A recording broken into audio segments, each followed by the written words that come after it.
All right, here we go. Bnei Heichala. Bnei Heichala. These are the people of the palace or the chamber. Okay, here, Bnei Heichala.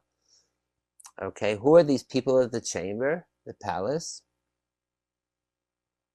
So there's different ways to say it.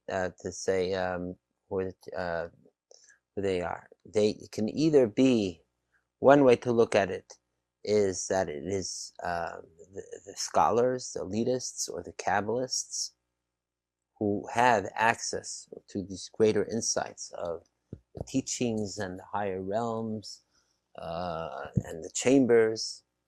And as we have spoken and gone through in length in the past about the great ascent and odysseys, journeys into spiritual chambers of Rabbi Yishmael, the high priest, Rabbi Akiva, and others. So there was only certain great visionaries in a way that can really access go through the chambers. These particularly there's 7 chambers we speak about. Getting to the innermost chamber is to be one with the king, so to speak. So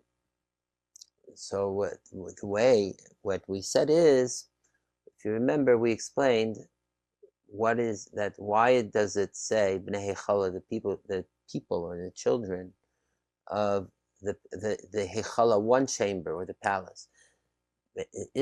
Aren't there many chambers? There are Heichalot. Don't you have to go through? Those that travel through the chambers, aren't they going through 7 chambers? Why do we say one, the chamber?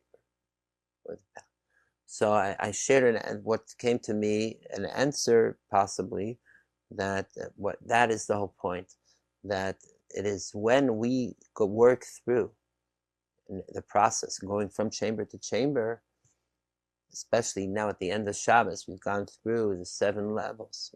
We say generally, as before that, there are 3 levels to Shabbos, but more detailed, there are the ways that it's described that there are 7 levels of Shabbos, and that we are now at the end, we're in the 7th chamber, so to speak. So what happens there? We reach the access, we reach the unity. And once we reach there, it reveals that there are no walls to begin with. It is really all along one chamber.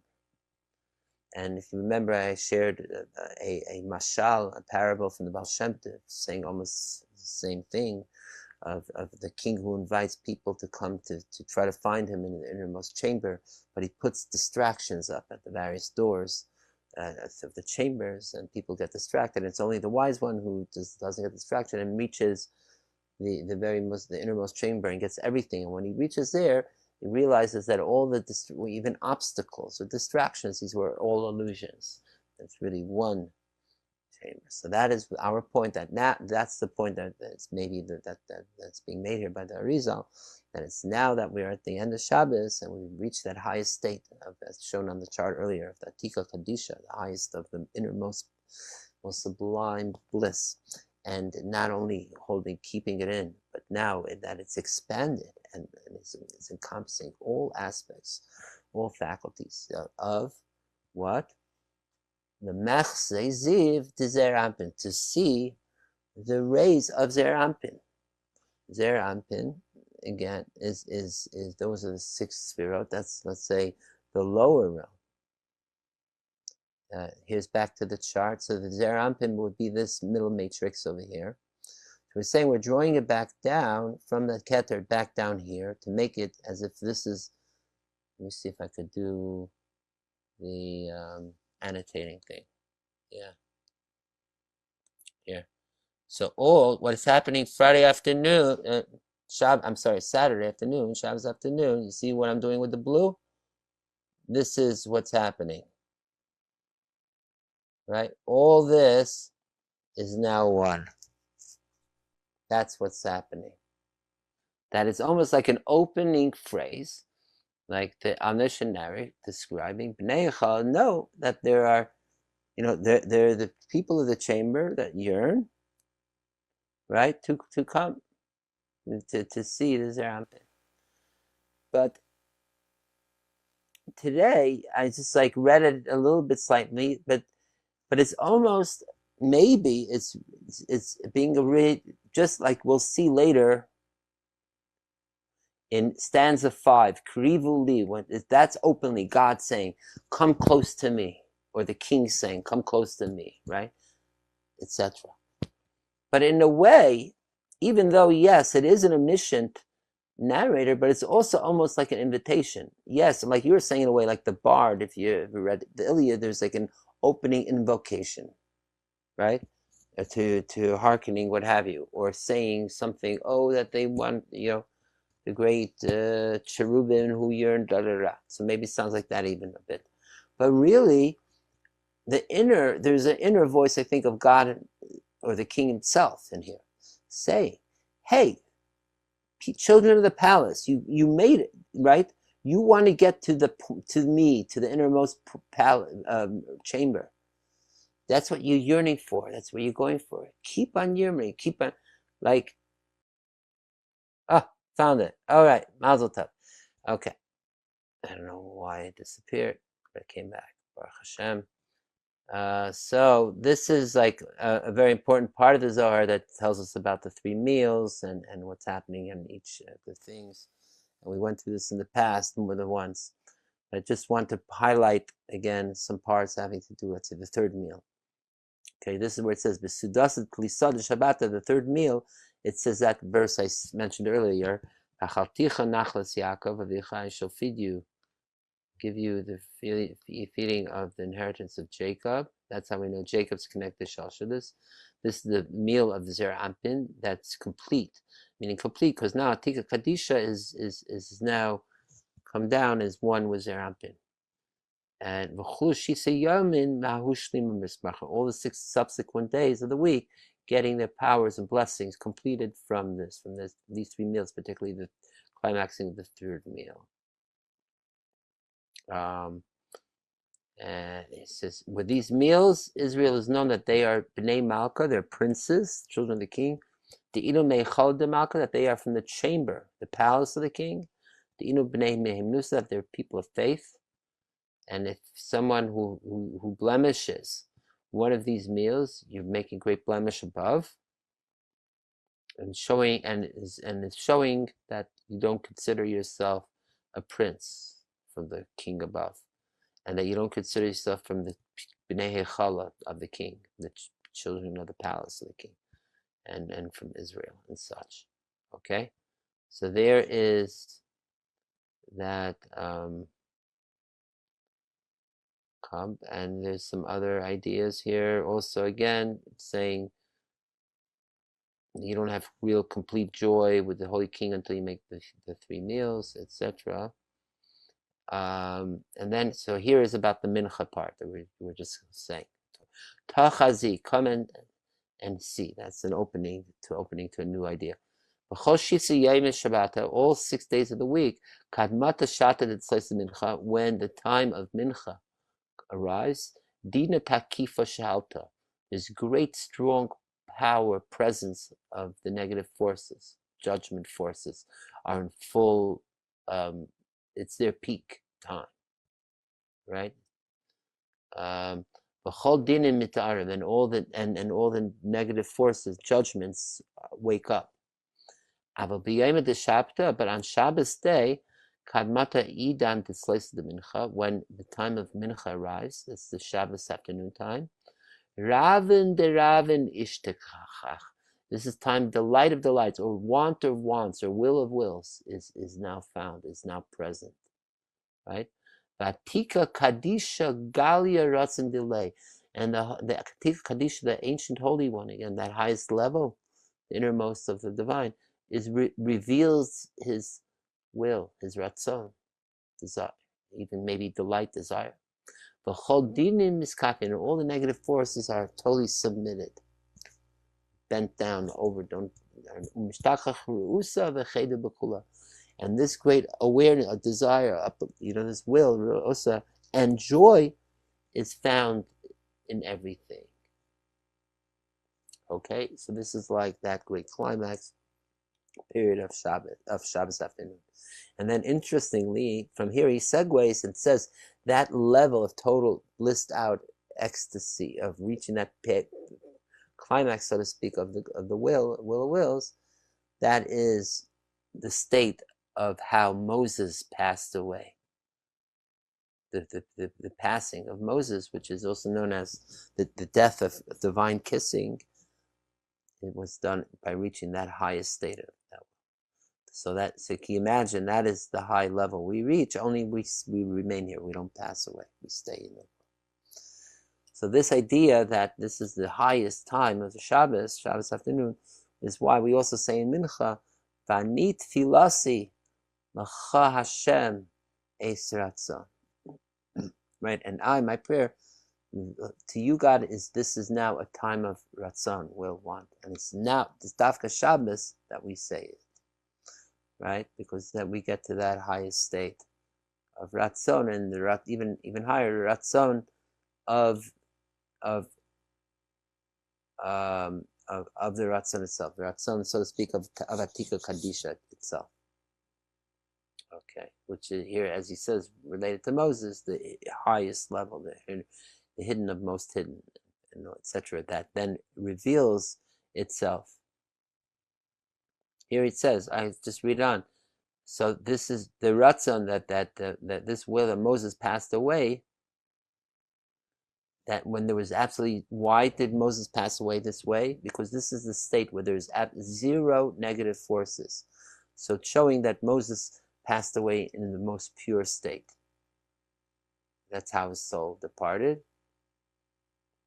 And that's why it says no one could find Moses' burial site, because he reached that innermost, most concealed state, that most unknowable state, not from above and below.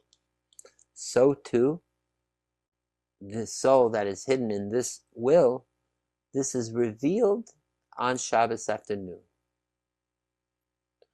You see? So we reach, here the Zohar says openly, we reach the state that Moses did in his moment of passing on. We reach it in being here in the world on Shabbos afternoon, having the meal. That's quite incredible. So, right, that it's mentioned both in the Friday night material and as we see, even if you read throughout in the songs themselves, you'll find references of getting rid of the klippot and all that. The difference is, and this is also the way I saw that it's expressed in both, I think, Rabbi Yaakov Kapo, the Kabbalist, and I think Yisrael Staruk, which is even that the difference is, it's true Friday night we get rid of them, of the negative force and all that, but they don't necessarily disappear entirely. They're like out of our range, or they go back to the Tehom Rabbah, the great abyss. But it's not necessarily that they're totally eradicated.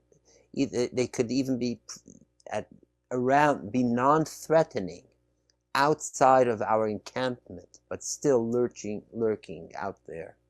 That is more the Friday night mode. Here, Shabbos by day, especially afternoon, the emphasis is more that they're gone entirely from the world. They're not even a distant threat. That they're mamish, even in the inner abyss, the Tehom Rabbah, that abyss, there too, that they're also gone, zapped away, so to speak. At least until the week begins again. Like Lahavdil in the alien movies, you could get rid of all the aliens, but as long as there's a little goo, tiny bit of goo left over, gotta watch out for Mother. So, but I mean, so it could be carriers also, but we won't go there. So in general, that's the way we interpret it. That Friday night, like you were reading, that we get rid of them, but they're not literally zapped away forever or gone altogether. They're just out of our range. That's why, if you remember Friday night, there was the idea of the screaming and if you hear the screaming or not, because what does screaming mean? Screaming means two things. One, that the person is not threatened, they're at a distance, but on the other hand, they're still around, So so even that is they're shut down from screaming, but they still maybe exist, divine. So and certainly you're the opposite of anger. You're full of joy, as we see. So you keep on smiling. So, but we won't go there. So in general, that's the way we interpret it. That Friday night, like you were reading, that we get rid of them, but they're not literally zapped away forever or gone altogether. They're just out of our range. That's why, if you remember Friday night, there was the idea of the screaming and hearing, if you hear the screaming or not, because what does screaming mean? Screaming means two things. One, that the person is not threatening; they're at a distance, but on the other hand, they're still around. So so even that is they're shut down from screaming, but they still maybe exist. Okay, or maybe they're passed on from us, or maybe we left them down below on the planet, and while we took off on the spaceship, but they're still on the planet. But now we're saying that that we're getting rid of them altogether. Like they totally like zap. Turned the weapons. Whatever, however you get rid of dinim and klipot. So yeah. I mean, the truth is, we'll see as this very song goes on, we will still be referencing as we mentioned, the wild dogs. We'll also talk about the klippas that are hiding in ridges, in like almost like caves and mountains, or in like gaps in boulders and such. So it's still not around, or it could be that they're talking about what we just got rid of, whatever it may be. But we're still invoking, we're still discussing them here. But at least let's stay where we are in the reading. At least now in this one, in this line number 4, the Chadu Hashtam, it says that the Vei Rava, there's this delight, this will, this want, meaning 100%. But let's happen. There's no anger. Period. Okay. Next line already, we could already have more questions, but we're not there yet. You know what I mean? Let's hold it there. Okay. And some of this is a great teaching, that if you're besimcha, then automatically there's absolutely no obstacles. If you're truly enjoy, then even things that ordinarily would be perceived like negative forces present are themselves just an illusion. It's just like anger itself is an illusion. It's just an attitude. Anger itself is just puff. And incidentally, anger is, by the early Chassidic masters, is associated with idolatry, because the idea is that why is someone angry? Because you feel that you don't have control of a situation, or that someone did something to you, let's say, and make you feel bad, hurt, so you get angry at that person. And whatever the calculations are, anger usually comes from not trusting that whatever is happening to you is meant to happen to you, and it happened to you in this way. If you were always cognizant of that, then you would never be angry if something negative happens to you, because it was meant to be that, right? Whether by nature, by another human, whatever. So therefore, therefore the Talmud says, in fact, whoever's angry is like an idolater, because you're not having 100% trust in the one God creator, thinking that even that oneself has control is almost a mini God. So then you're worshiping oneself while you're at it also. So anger is seen as the antithesis to and what is the joy is also that we also reach, as we just said, a level that through the joy and this state of Shabbos, we realize that even that which seems to be negative from God or judgment, so to speak, is in itself just there to serve the positive and the good and the happy. So that's the point. It's not that necessarily as much as these judgments just don't exist anymore. No, maybe they still exist, but we see how even these judgments are not really judgments or negative things. Let's say some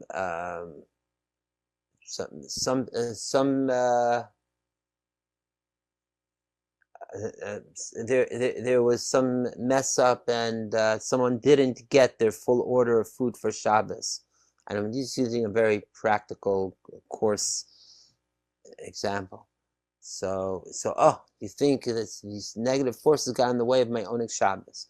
But guess what happened? It forced the person to go and try to be resourceful with what they had in the kitchen to make something that they make, not just ready to go food or what have you, but they put in, invested, and made, and in a way their Shabbos came out even more beautiful and nice. So it was something that seemed like it was a negative obstacle, but really served to make things even greater, better, or Shabbos. So do not fret. Everything's Shabbos and holy. Even the schmutz is holy and Shabbos. So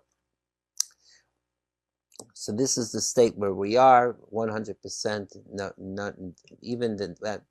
There is no negativity at this point. So now this is the first 4 lines that we covered. The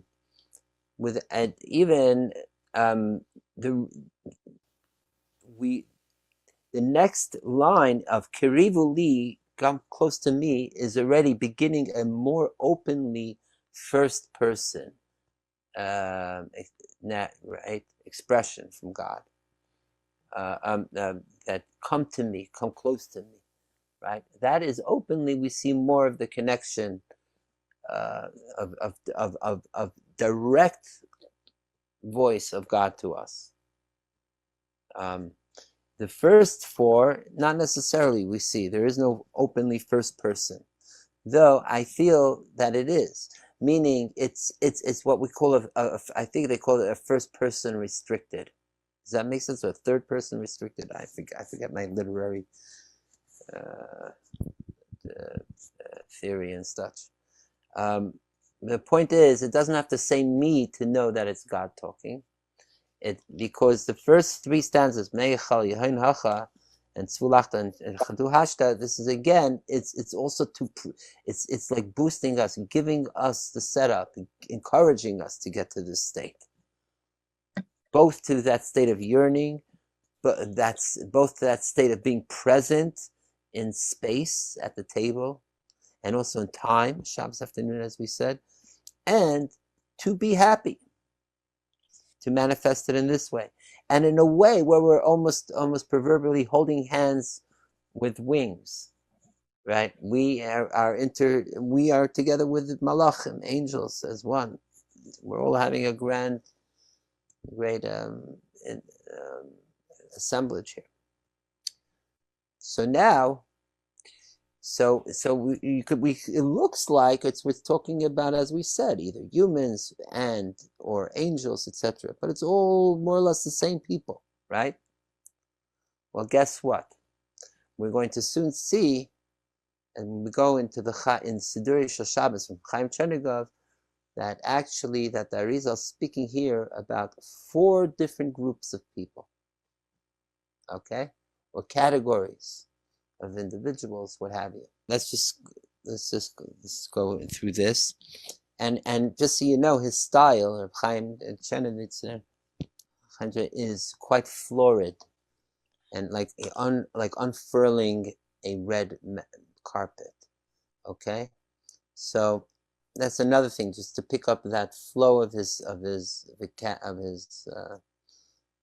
word language.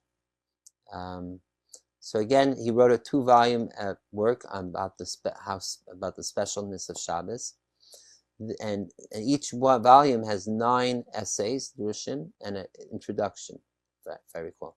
This is the first essay or drush homily of volume 2. Okay, so this is how he begins volume 2 after his introduction. Maybe the will may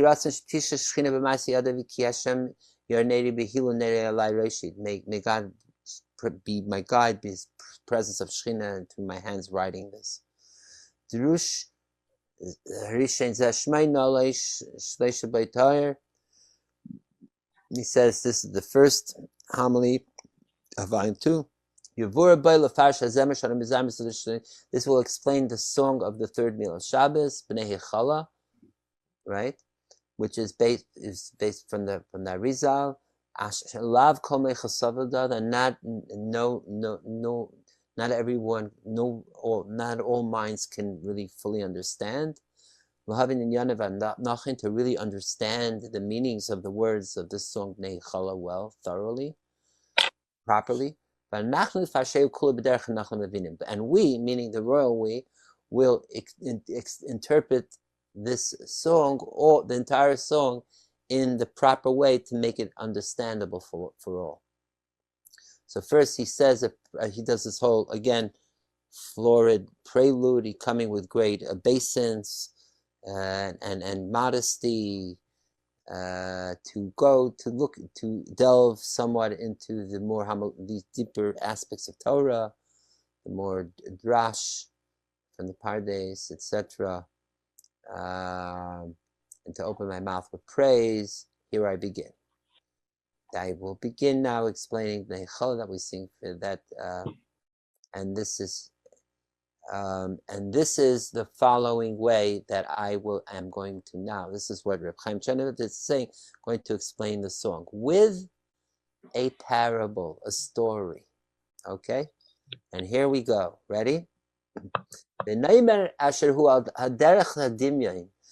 we say that this song of Bnei Heichala is like in the imaginal way of Yoifi HaChasan Be'ez Chupaseh, the beauty, the handsomeness of the groom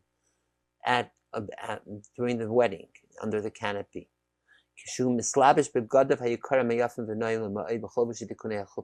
When he's bedecked in all his beautiful, really handsome, bedecked, beautiful clothing as fit for a groom and a wedding. And the groom has such grace and charm, beauty, immeasurable.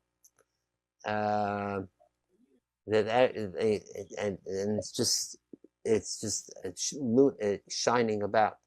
For us, Habnei Bayis kulam aviv v'imei v'avich v'chomish hatzei bayis kulam ratzim v'teichem atzvam d'seder v'habi yikarki siv klas upon v'reiv hadas tifare v'avakas chen pei kledei. So then all the people, his household, his father, mother, sisters, brothers, servants of the house, they all rush out of the house when they hear, oh, the groom, my son, my brother, is on the academy. They all rush out to see him. Right? To see his beauty, his radiance, his shine.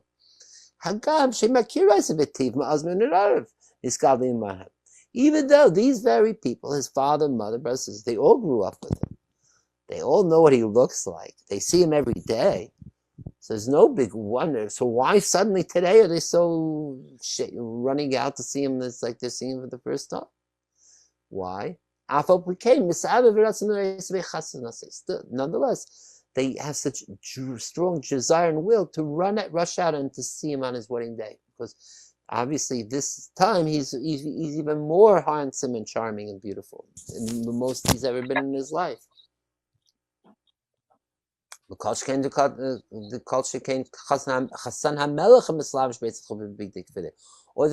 the more so if the groom is the son of the king, meaning the prince. And he's bedecked with not just, the clothing as deserving, befitting the son of a king, all the more so on the wedding day. And he's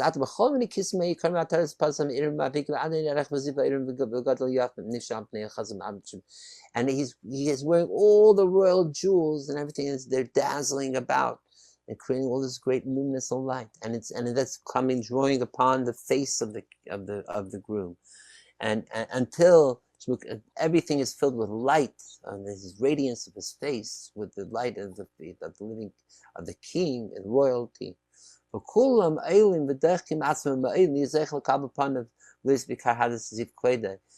all the crowd, the masses around for the wedding, all are pushing just to get a glimpse and to see this beautiful spectacle of the prince on the wedding under the canopy on the wedding day.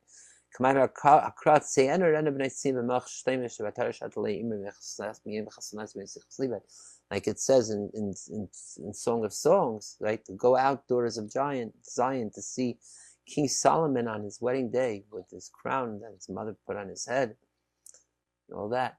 That meaning even that the Bnos Tzia on the doors of Zion that grew up in the palace of the king, the maidens of the palace, and they've known and grew up with King Solomon. They knew him from childhood. Nonetheless,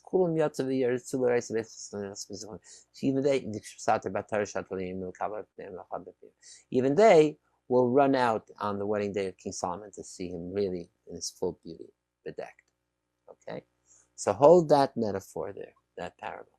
Now he's going to explain it, how this has to do now, Shabbos afternoon. Okay.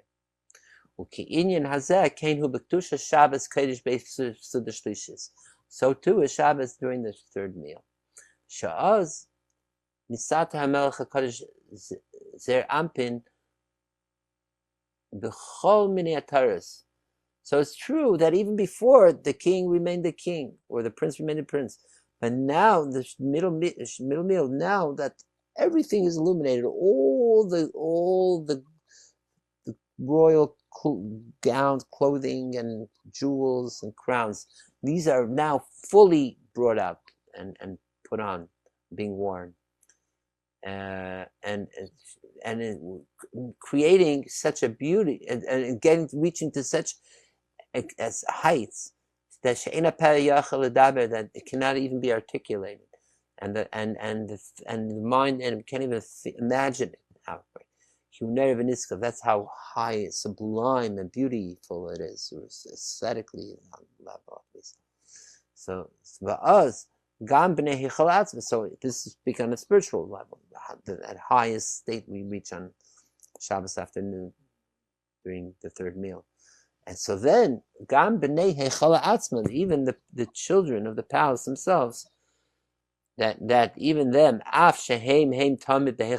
even though they're like the maidens of Solomon's palace we mentioned before. So you have the people of the palace, so they're living throughout the week. Maybe they haven't reached the innermost chamber.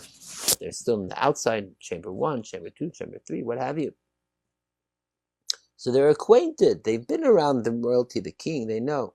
So it's no big chiddush, no big innovation to see the king. But still, even though they're hamish, comfortable being in the palace, in the chamber, still, they still, when it comes to Shabbos afternoon, they want to see the ultimate glory, because that God is then in his ultimate revelation of glory. So even that surprises and creates that yearning, desire, even of those, let's call it in our cases, the people, the more visionary, the more elitists, like the Rabbi Yishmael, Rabbi Kiva, or even the angels, that even they now Shabbos are enraptured, are caught up with the majesty of the moment and the place. And that the people of the chamber who yearn to see that radiance. Pirush Kama Bnei Heichala, that even the people of the chamber, those that are normally in the chamber anyways, even they desire to see the king. Wearing all bedecked out. Okay. So that's point number 1. That metaphor. So that explains the yearning of the first verse, and why explains that even though we did even reach we did reach the highest level even Shabbos by day, but the yearning is still there, even though because meaning the yearning is there, even though we are familiar with the divine presence, but being that now the divine presence is fully expressed, revealed, now this creates even more yearning, or yearning even when even if yearning like the first time. Okay. So now we're going to go on to another parable, which is going to explain the next lines of the song. But before we go there, Reb Chaim Chernovitzer sets it up with a very basic question. Okay, and this is how he's going to lead into it. He says, if you look at the verses of the Torah, you see that Hashem repeats himself. There's a lot of repetition to protect Shabbos, guard Shabbos. And each time Shabbos is described in a different way. Shabbos Shabbos and Shabbos Hashem, Shem Kodesh. So the question is, why are there all these variations or multiple times that it's mentioned in the Torah? All these, of course, the Gemara will go explain different subtleties, and we learn great things out of it. But on a deeper level, what is all these multiple or differences of this? Okay, so we're going to go. He's going to bring down a few psukim, and the point is not as much to stress the difference of each one, but his point is, what he's leading towards is to say, because yes, there are different attitudes or approaches that we can have to Shabbos or to God on Shabbos. Okay, so here we go. By the way, any questions before we go on, or comments? 10, 9, 8, 7, 6, 5, 4, 3. Okay, no. Here we go. Here we are. This third line here, if you see here. Now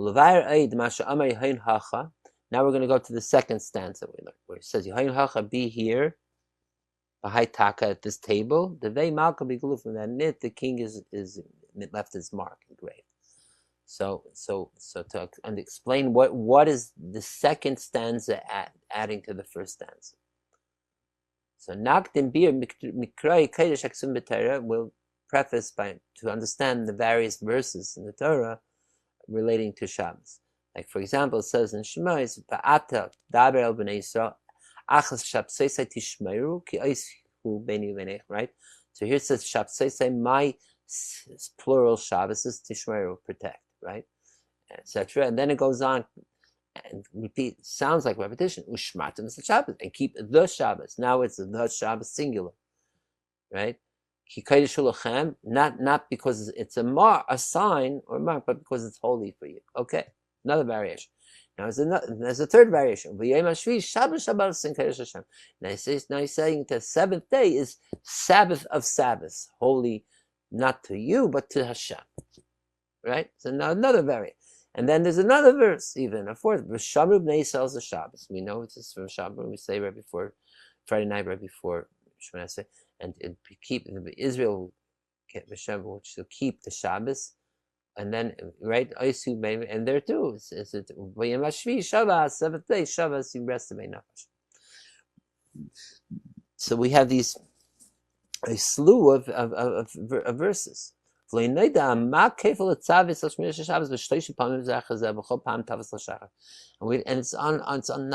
not understood why this repetition 3 times, and each time using different language words. Shabsesai, my plural Shabbos. Hashab is a Sabbath. Shabbos, Shabbos.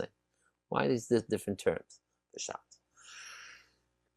Gam, another question. Ma sham klasi achas Shabsesai. Only my Shabbos you should keep. We know it said, the Talmud says, when it says the word ach means to limit something. Is to say that there's something that there's less, restricting something here.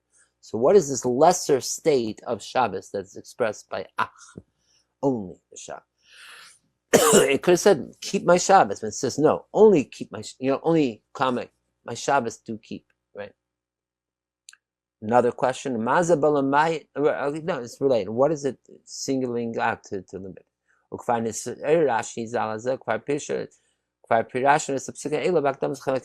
he says, really, Rashi, if you look at Rashi, he has his own explanations to this.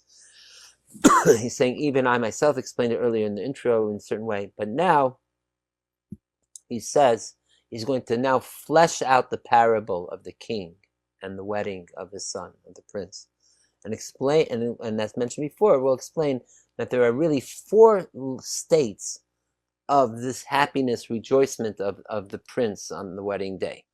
Now we'll explain it based on the way we were said before with the parable.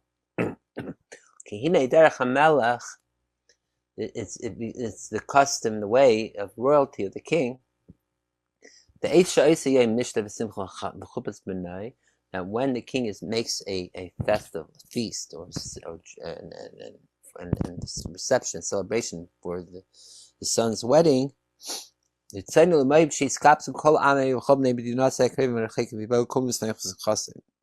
he wants to gather as many of the people of his kingdom, both living near and far, and they should all come to rejoice with him. And when they all gather to see, and that they all going to see the son escorted down the aisle to the canopy. So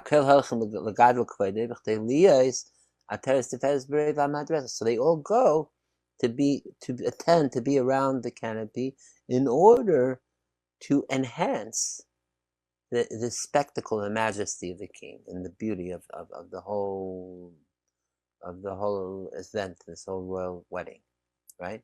That's why all the hundreds of thousands came out in front of Windsor Palace when Lady Di got married to Prince Charles or what have you, right?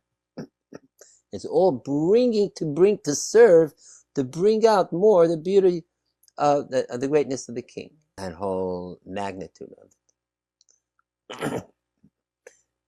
So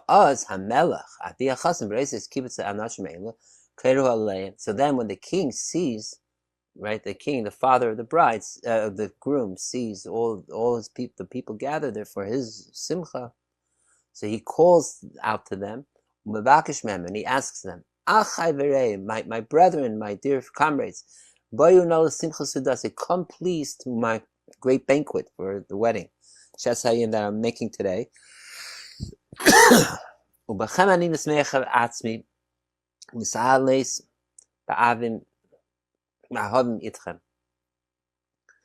And I will rejoice with you, and with all the things of the love and to frolic with this love sentiments with you. Okay, so he invites them at the canopy to come to the banquet afterwards, to rejoice with him. So when they come to the meal, hang on.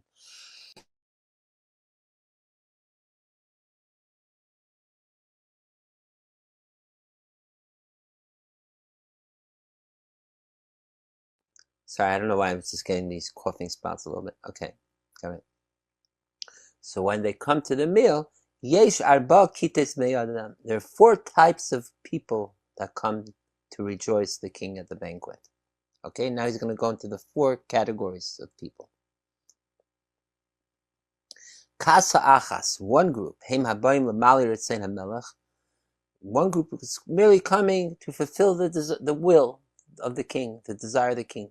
Because they know that the king wants them there. Why? Because when they are there, the more people are there, the more it'll make the king happy. So it's the king's want.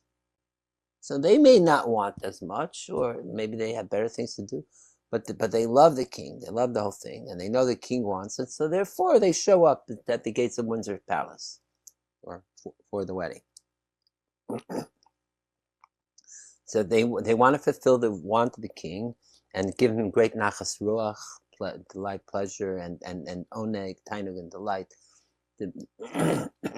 And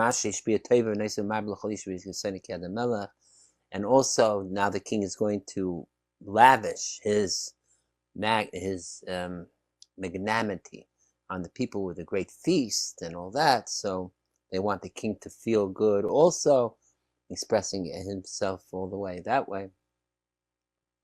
And that way it will increase and magnify the happiness in the heart of the king and his son, the bride, the prince. I'm sorry, the groom, the prince. The ima chasan he matrinis the malka, especially being that this is a prince, so it's not just any groom; it's of a whole kingdom.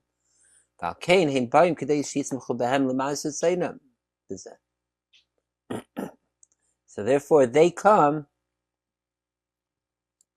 in order that by them rejoicing with the king, it actually it does affect them.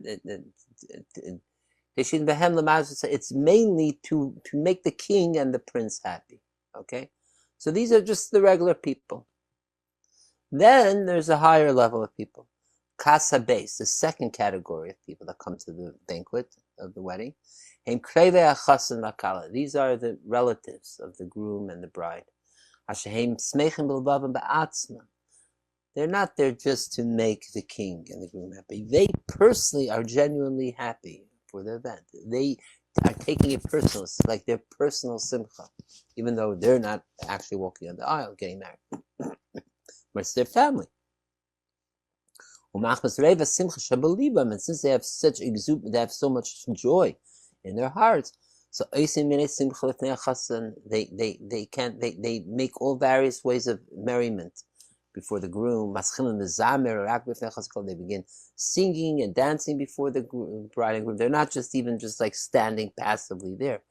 They get activated. They feel personally involved. It's their simcha too. They're part of it. He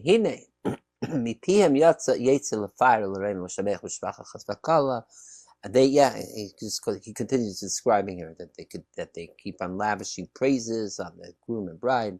That produces even more joy in the chasna hall, and that loops back to create more joy in the king himself and the queen, right, or the father and the mother of the bride, of the groom,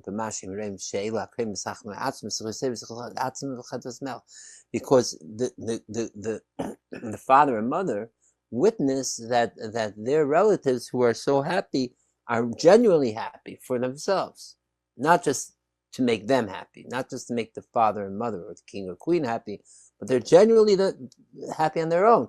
So that too creates an even stronger effect of happiness on the father and mother themselves. Loops back, right? So that produces again a surplus of joy even in the father and mother. Okay, that's the second category. But then there's another category, even more. Kata Gimel, the third category. These are the not just regular relatives, like cousins or even uncles, but the close relatives, like the brothers of the groom, the sisters of the groom, or like the very, very close relatives. Very close.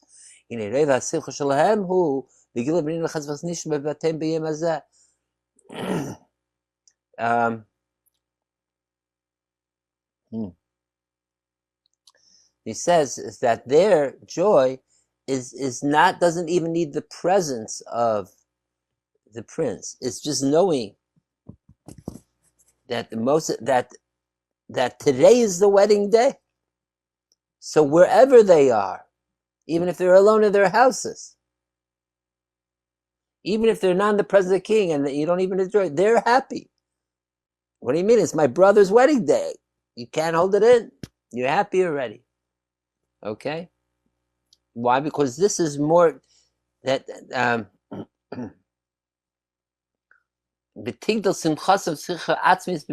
and their joy will produce into that very deepest existential level, because it's beyond even needing the theatrics. You just carry it. Today is the wedding day. So that's even higher for the most close relatives. Okay? Then there's the fourth category.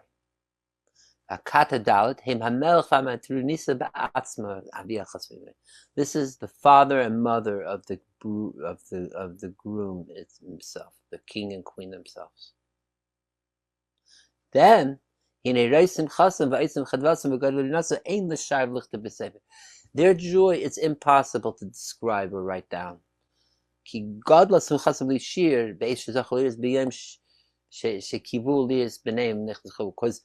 so they have such overwhelming joy, so immeasurable on this day that finally they've reached the designated day, the wedding day of their son, being walked down the aisle to the canopy. So this is the highest of the high. Okay, so you got that again? There are four categories. There's one is just the regular people of the country. So they're not really fully personally happy. They're there to serve the king and queen's happiness. And the king and queen get happy because they see all the people there being happy, especially if they're giving them a nice meal. But you realize they're not really genuinely happy from themselves. Then you have the more distant relatives, or people who are closer. In this case, maybe people say more like the ministers, even of the king and such. They're closer, they get it, and they're usually around the king and all that.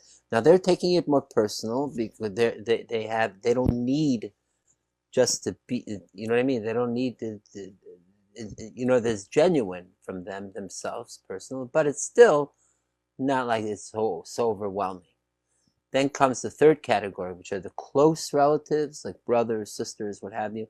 And to them, they don't even have to be near the groom or bride or anyone that just knowing it's the wedding day of their close relative already produces to them great joy. And again, when the king and queen sees it, it produces to them too. The fourth level is the king and queen themselves, the father and mother of the groom. Theirs is beyond any description, their joy. He does mention that if he'll go back, the food part. He says, he does say it. It says here, right? So they're coming to fulfill this is the first category. They're coming to fulfill the want of the king. That he wants them to be there, and that produces that tainug. And this tainug, the light that when the king sees them all at what comes first. First is the canopy ceremony, then's the meal. So when the king sees them all at the ceremony, that producer ignites in the king that benevolence to go out and invite them to the meal itself. So there's like this feeding loop, literally. And that's what it says. Right?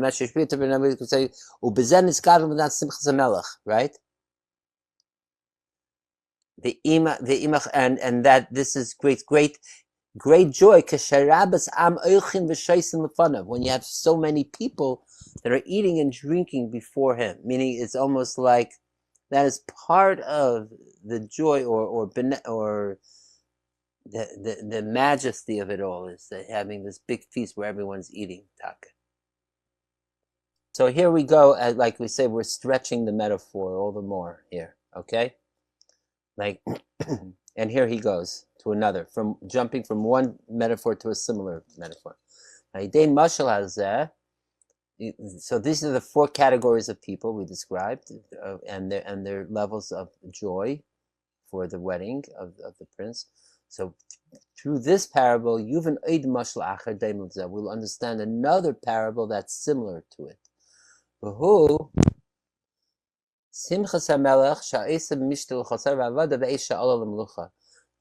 joy or the celebrations of the king when he makes the feast, the celebration for his servants on his coronation day. Not the day of the wedding of his son, but the actual coronation day of the king himself. All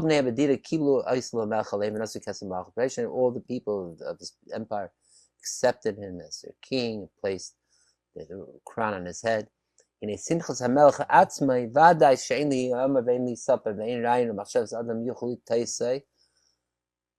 So the joy of the king himself is indescribable, and none of the populace can really comprehend the joy of the king himself. The is indescribable. So they have so they have here too. You have like the three different levels of how close people are to the king. That will show how much they're truly happy, or they will have a higher state of happiness in the king's celebration, right? Because because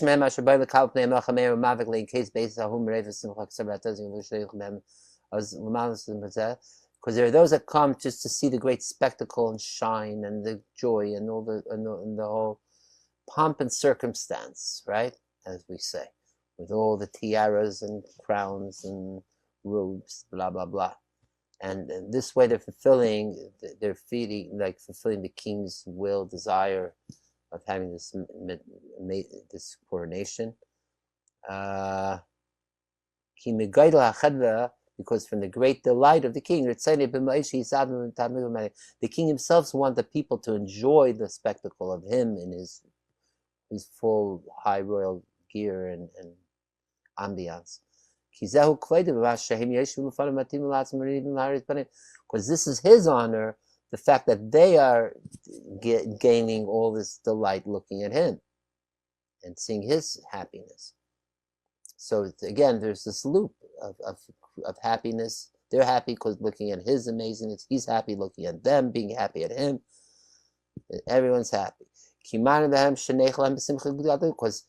Because by them being in the presence of the king, they're expressing that they are happy with the king's happiness and king's greatness, and that they want that the king should be should have greater, even more happiness, increased happiness. Therefore, the main reason why they came in and they're eating the food and drink is not just for the geschmack of food and drink, but ultimately it's to fulfill the want of the king.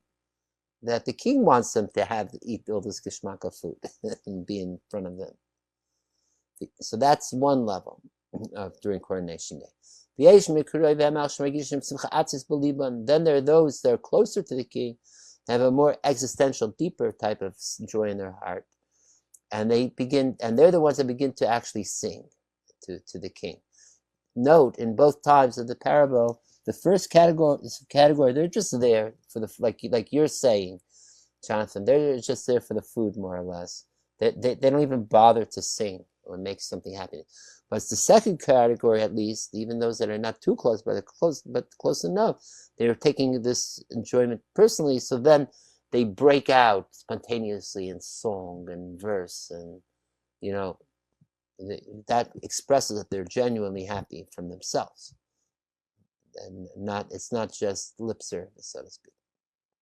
So they can't help it. They just burst out with all this praising the king, and this way they express even more their joy to the king, and she'll bring out the king's joy too, even more.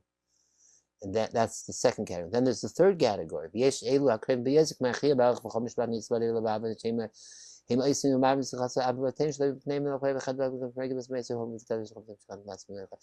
here again, he's saying the same idea, that even that the ones very close to the king, they don't even have to be at the coronation and still feel the happiness. They can even be at home and feel that it's coronation day, and it's almost like feeling like it's their simcha deeply, and like they themselves have received a new light, a new state, because now they've become the real entourage, the real assistants and of the king himself. This elevates their own status too.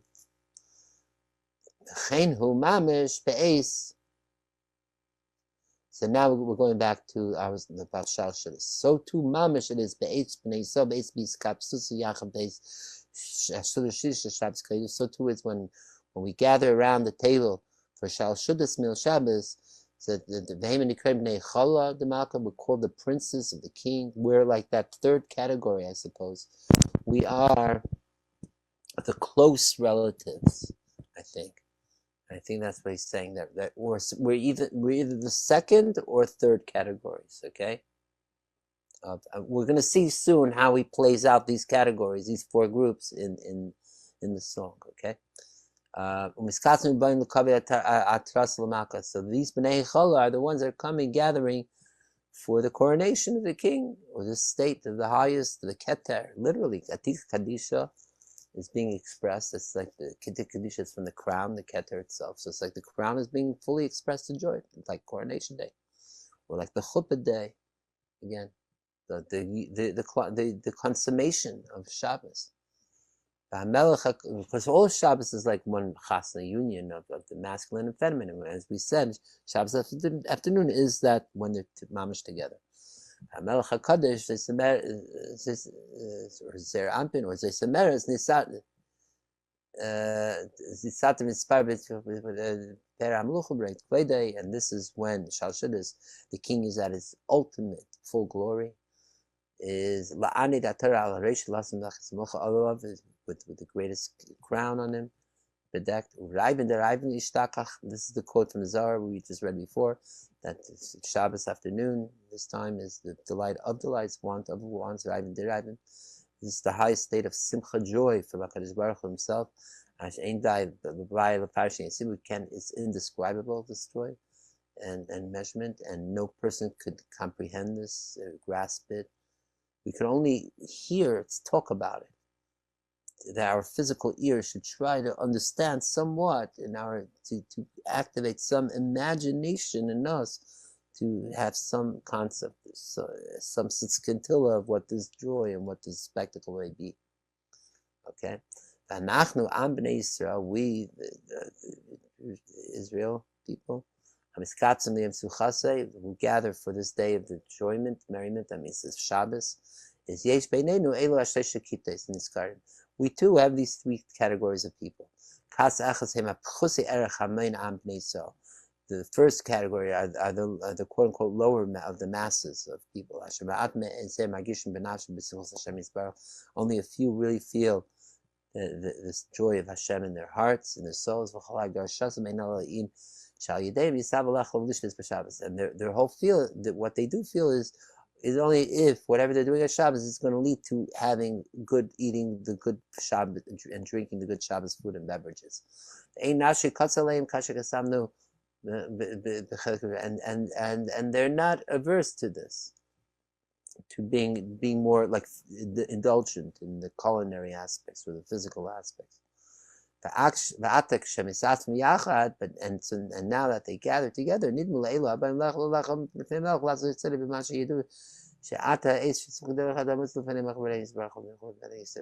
right.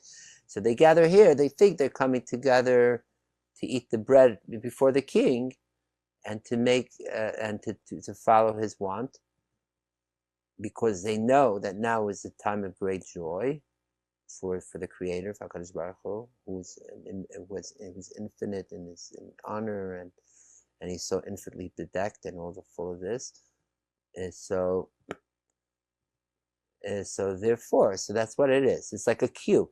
You say that they're invited for a great meal, and we say, "Oh, there's a great meal. There's great bread and all that."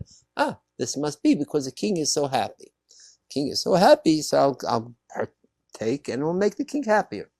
But it's not a direct awareness of the joy of the king. It's almost like through the food itself, and that this or just their presence, and this will create happiness in the king, and therefore they'll make them happy, and back and forth. But it's not really starting with them just being happy. Okay. And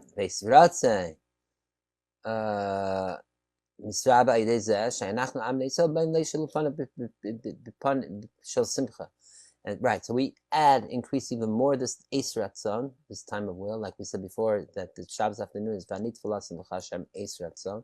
This Raven is increasing even more by being in God's presence and having this great meal, yada yada.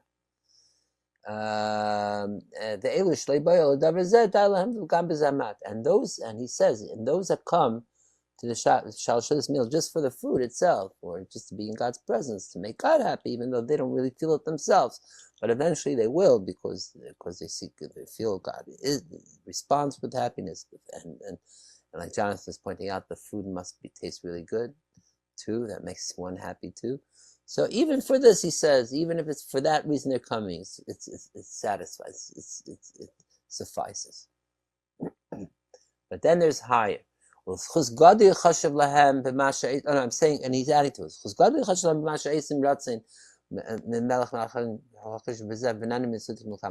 It says, and it is a great merit that they are sitting in God's presence, making God happy, and eating from this great meal, and receiving shefa from God. And the king is giving them generously all this greatness, both physical in the mashal, the meal, and also spiritually, all the hashpa, all the shefa flow from above. So this is not bad, but it's a lesser level. Then comes the second category, kasa shniya. Hey, masher, my gishim benafshim besimchas atzvis. They're the ones that feel on their soul, even before they come to, they don't need the meal to activate them. See, they don't. You know what I mean? Just by being there with the king already evokes in them, triggers in them their own personal joy, happiness, and great delight. Because their souls, they're closer to the king, so their souls to HaKadosh Baruch Hu, the Creator. So the souls are already more aligned, closer to the emanating, supernal emanating light. And this joy really affects them personally. And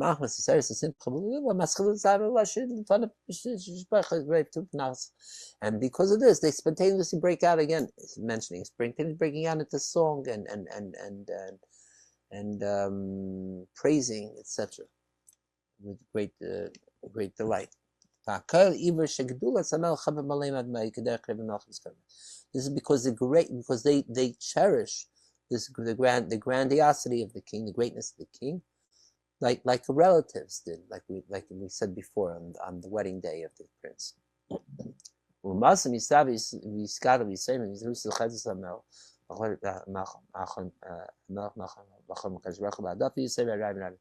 And if that is all the time, all the more so this time, that they're bringing it out even more, that great, their own happiness even more, and therefore also the king's own happiness even more. This is what the Zohar means when it says that on Shabbos afternoon, the delight or want of wants is found, exists. Because in this time, Shabbos afternoon,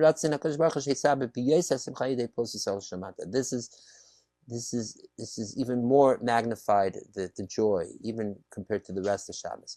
And that's why it says the delight of delight, meaning it is like one triggering the other. One raiva, one want or desire, triggers the other one. The one from Israel down here triggers that God's desire to be, or want to be fully activated, and vice versa. That's what it means. It's Raven is bound.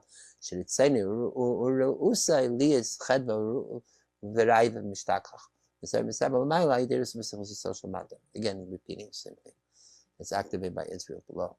And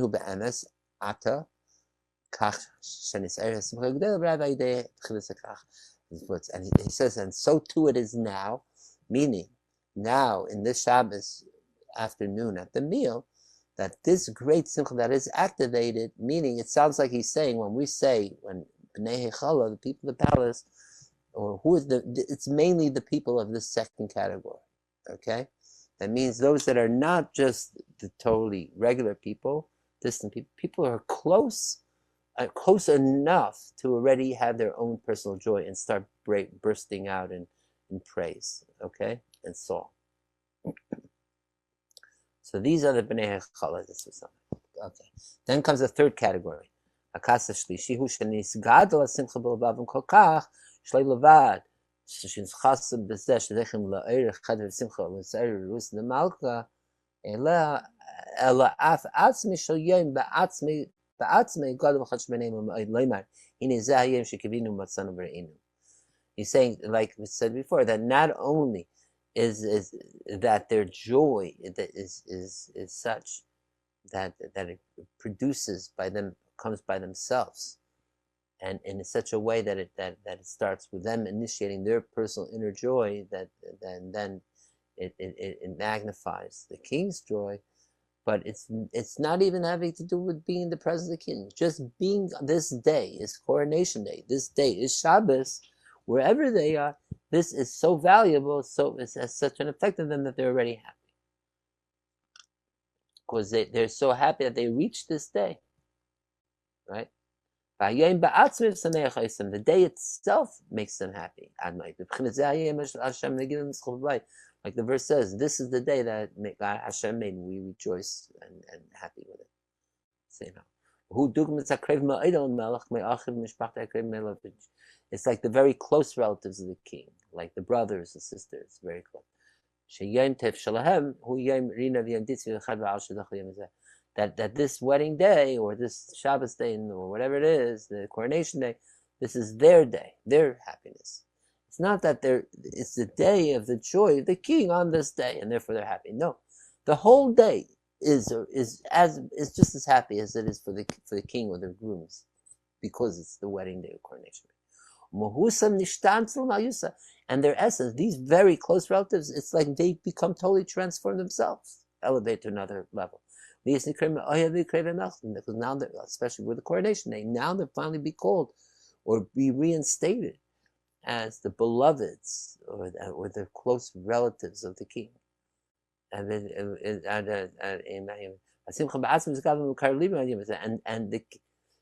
this day itself produces to them even greater joy in them. Until they can reach a point of totally nullifying all their physicality, that they're not even aware of all the physical aspects of the world.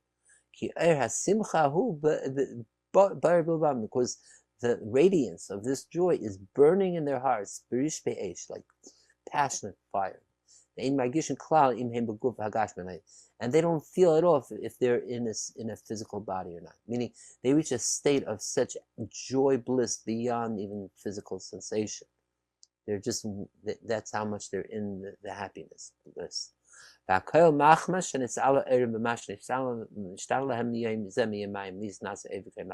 this is all because their very radiance and light changed, because this is the day, the coronation day is not just the king's coronation day, but now it's the king that they are now officially designated as the beloveds or the relatives of the king.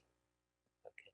By the way, this idea of light and radiance and shining that's associated here with the king is not by chance. In fact, it's not even it's not necessarily just a Jewish concept. It's in fact universal. The glory, the shine of the king is spoken about throughout from ancient times, and you see it in the iconography of kings and portraits and such. And in fact, in one of the most ancient monarchies, which was the Persian Empire, and the Persian king is known as the Shahs, and there is the idea that the king has a certain type of glory, which is called far, F-A-R-R, we say in English, and far means a certain type of glow, shine, which represents, symbolically, it's not like there's actual physical stuff, but that's like the halo, so to speak, around the head, which gives the king the almost divine investiture to lead, to be king. So therefore, in the Persian history, culture, and monarchy, so long as the people felt that the king still retained the far, that shine, of just leadership, then the king had legitimacy to be king. However, if the people felt that the king lost that shine, that far, then the king could be usurped. It could be, dethroned, lose the power. It's been known to happen through history at the end of dynasties, and that's what happened. Incidentally, in the Persian monarchy, actually, the ancient symbol of Zoroastrians, which started the Persian monarchy with Cyrus the Great, Darius the Great, and many others. So it's a symbol, the Zoroastrian symbol is called the Faravad. It's a circle with wings, which seems like it was like a ring with wings. It seems like this part was adapted from Babylonia at some point earlier. I'm not sure. Then there's like a image of a person inside, debatable who it is, Ahura Mazda or Zoroaster or such people. And this whole thing, this represents this divine shine, glory. That's why it's called also Faravad, as that which has this fire glow. So this is the king, the monarch in general, has this concept of shining all the more so on the special day, coronation day, wedding day. So in this whole metaphor, obviously we're saying, in this third level, the closest relatives, the very, very close relatives, the king, it's like the day itself, it's just being aware, like in the way we're learning, let's say Shabbos, just being aware that Shabbos already makes everything different. Which reminds me of like the famous story of the Rizhiner when he was a kid, when they were learning Gemara on Shabbos. The Mishnah discusses in the middle, I think it's the 7th, I forget which parak, that what happens if someone gets stranded, lost in the desert, doesn't know which day is Shabbos, and then has to count. There's different ways to count 3 days, and when you designate what day is Shabbos. But the kid, Rishner, didn't understand what he was learning in the yeshiva, in the cheder, and he says, what's the problem? He says, anyone could just look up to the sky and you see if it's Shabbos or not. You see, this was the Rishner, the great-grandson of the Maggid. He was at that level that he could just sense the day itself is Shabbos. But that's for the very, very close people to the king. Okay? To see that shine and radiance, the actual ziv, right? The actual ziv, and zer ampi means small face, means the face shining, literally. Right? Yes, exactly. So again, the metaphor and the analogy itself is what it's being analogized is not too far from each other, right? They're related very much. Right. So now he's going to loop back and explain how, like a bit of how these categories fit with those verses. Based on this, we'll explain the verses that we said before. Remember, we brought down 3-4 different verses, different ways to say to keep the Shabbos holy. Why all these different versions? With Chila, it says like this. Beginning with the first one over there in that Shabbos, you see all those verses are in the same chunk of Chumash over there in Shemot. So now he says, beginning we say Ach, right? We said before Ach means to designate, to limit something. As Shabbos Mayit us as a lavav shehu midaber b'chinas rishonim shehu chusad b'shalosh kitzim shehu rak l'shabsei setin shmar. So Ach is a little more restrictive state, meaning because it's speaking about the first category of people, that they're just keeping the Shabbos because it's God's Shabbos. God wants us to be there to help. He wants to look at us keeping Shabbos, whatever it is. So we'll do it for God, or what have you. And then eventually, we'll get happy about it. But that's not like we came with excitement and joy right away from the beginning, right? So he says you're keeping it because because they're my Shabboses in plural. It's in Shabbos and Shalim. Yev Shavisa v'nech v'chadr tzvul shalir. It's in Ibizah. Meaning again, right? The people are gathering for God's happiness. It's not necessarily that they themselves are coming with their own joy. That's why it says Shabtsai plural, to say on these two joys. Achas Simchas HaMelech Yin Gadlus. One is this joy of the king himself on this great day of the king.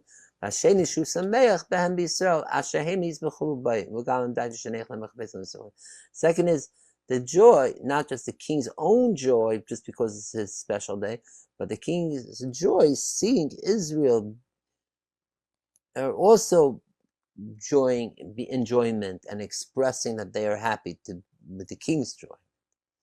Okay, so he goes on, and as he explained in the past, that this joy that the person has to be together with God's joy, this is coming from the neshama yisera that the person is given. Even the lowest people, even the common people, everyone is given a surplus or extra soul. So this extra soul is which taps us in, gets us attuned with this joy to be happy with Hashem's joy of Shabbos.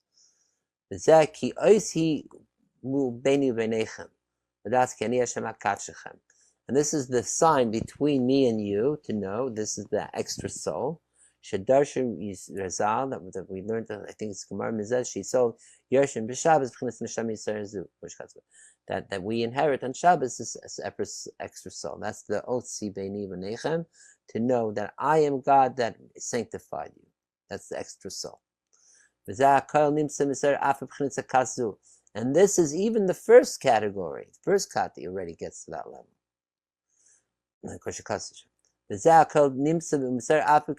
Okay, so that's the first category. The second category, then comes the second part in the Chumash there, where it says, keep the Shabbos because it's holy to you. This represents the second category. Those that are close, not very close. Between that they're close to the king, they generate even more joy than the regular people, and it expresses itself primarily by bursting out and singing and praising. So God says that this, what you're singing for me, and you express it, it's your original personal joy. This brings out even more joy in me, and this is why he calls it Raivan de Raivan, right? That's why the Zohar calls it Raivan, joy, pleasure, or bliss of bliss, or wants of desire, wants, etc. And they feel it.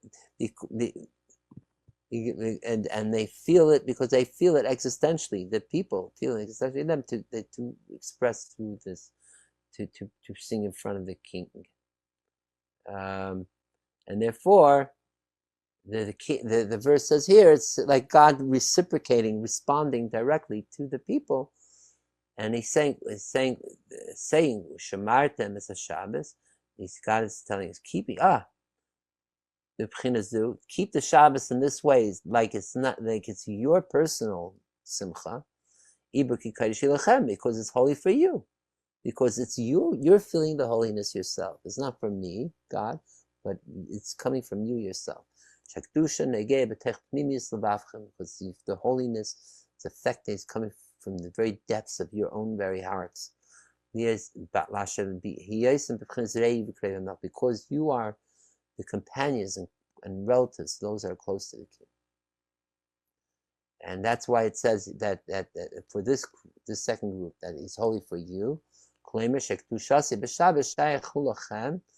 That my holiness for Shabbos is for you, specifically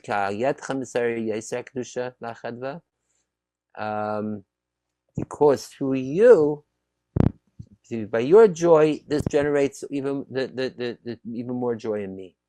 And now we're going to see a very deep thing, and this is he's quoting here from his Rebbe Michal Zlatchever, the student of the Baal Shem Tov, a vart that I think is also brought down by Levi Yitzchak Berditcher, but here he's bringing it down from Michal.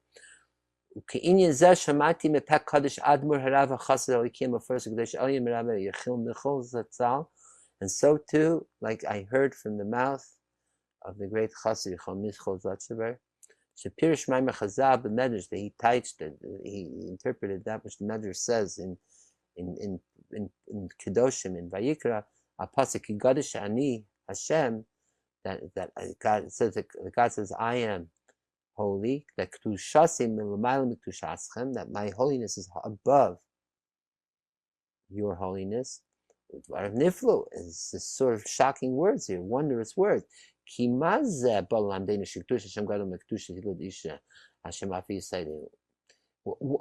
What is this big thing? How could it? What is it? Why do you even need to bring a special teaching that God's holiness is greater than mere mortals' holiness? Of course, it's obvious that God is the source of holiness. He's holy, of course. Compared to humans, it's greater.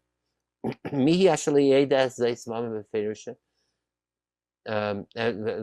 who doesn't know this, that God's holiness is greater than our holiness? Therefore, Michal interpreted it the following: my holy, that is above.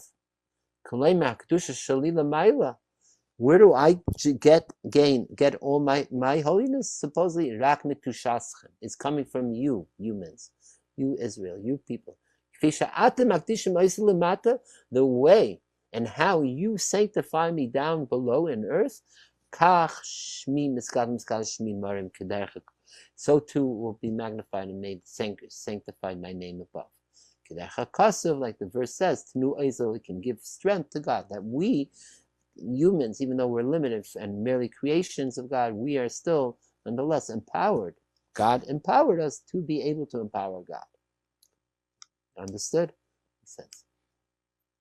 So this is the highest level, and as mentioned, this Vart is also said in the name of Levi Barditchever and many others, and others of the early Chassid. So this is our early teaching of the Chassidic masters.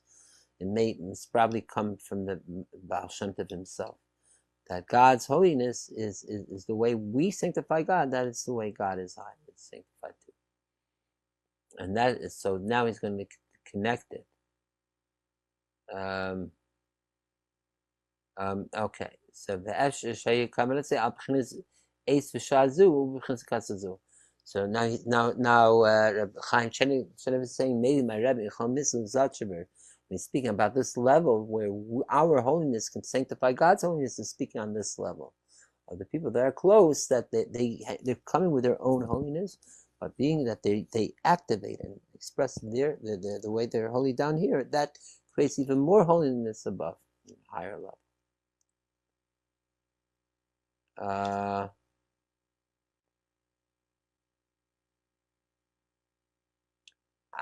I'm feeling maybe we could continue next week and encapsulate, you know what I mean, and pick up from where we are here, and just let us sit with this for now, because I think we're getting a sense that, as we'll see, because we didn't plug fully in the 3 or 4 categories here with the verses in the song, but even knowing now that there are these 3, 4, so maybe that's our homework, how we could see in these 3, 4 verses, Bnei Heichala Yaham Hacha Tzvu Lachada Chadu Hashta, which do you think is the first group, the second group, or third group, or fourth group?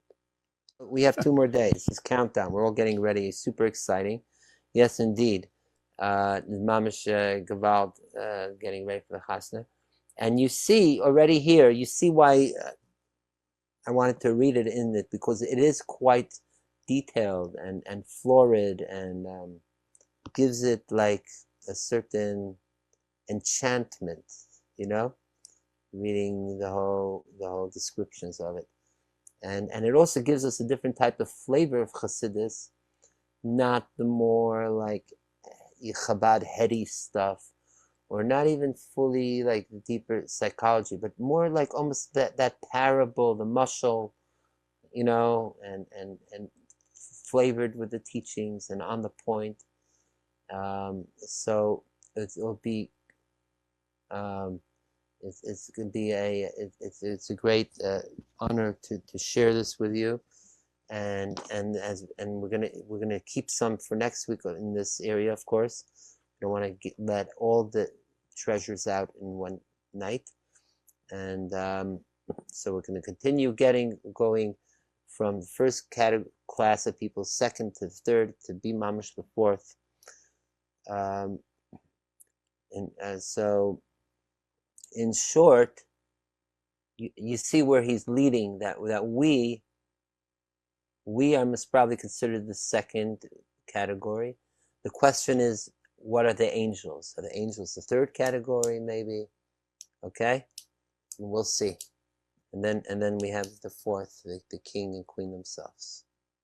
So thank you very much, Chevra, for joining in and being part of this. And as we mentioned, we started off, we're on the road, we're on the path, and this journey together started from Tishrei through Shabbos Bereshis, Noach, and even after the ark settled, people get out and start walking again and moving, and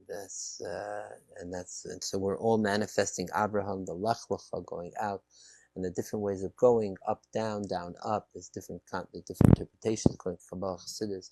Is it drawing from the highest realms? That's the connection. Also, we could say Lech Lecha, this particular Shabbos, with Shabbos in general, Lech Lecha is going out. It's like we're saying Shabbos afternoon here, deriving, taking from the deepest Vatika Kadisha and bringing it to the lowest level. El ha'aretz asher areka, to the land. Aretz is malchus asher areka, and see it in an open, visual way. Again, in a shiny, revealed way. Take from that deepest point of Abraham, the highest, like almost like Keter also. There's that way. Then there's also elevating, taking from the lowest level of the earth and elevating it to the highest, and they work together.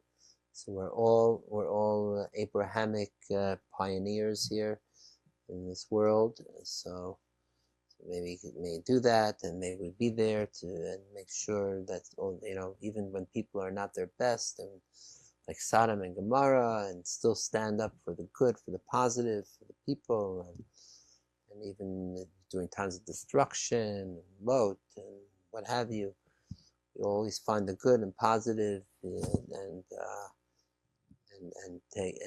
bring out the simcha we've been speaking about even all the more with each and every day. So thank you again, everyone, Chevra, and tune in next week. I'm so happy we started again, and we're back into the song, and we're taking it on a whole new level. Laila Tov, everyone. Gewalt. Laila Tov. Jonathan. Laila Tov, Leora. Great to see you. Laila Tov, Zisha, I'm not sure if it's Abba or someone else. Dena, great, thanks for tuning in the whole time, and Holy Brother Effie, and everyone else, and myself included. May we all be beautiful Shabbos. Everyone out there in Facebook land, Laila Tov, Shabbat Shalom, have a great one.